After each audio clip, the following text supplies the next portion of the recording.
Unataka kuanza safari yako ya fedha za kidijitali? Hatua ya kwanza ni kupakua app ya Binance kwenye simu yako. Imesifika duniani kwa usalama na urahisi wa kutumia. Sasa, fungua app, ingiza barua pepe yako kwenye ukurasa wa kujisajili ili kuunda akaunti mpya. Weka nenosiri imara kuhakikisha akaunti yako iko salama.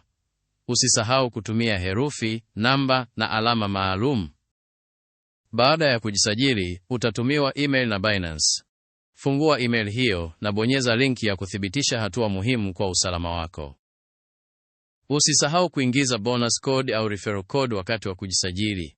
Hii itakuletea discount ya 20% kwenye ada za miamala pamoja na welcome bonus yako.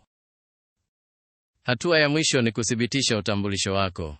Hii ni muhimu ili kupata welcome bonus kamili na kuhakikisha akaunti yako iko salama dhidi ya udanganyifu. Baada ya kuthibitisha akaunti yako, unaweza kuweka fedha na kuanza kufanya biashara za crypto papo hapo. Haraka, salama na nafuu zaidi kwenye Binance.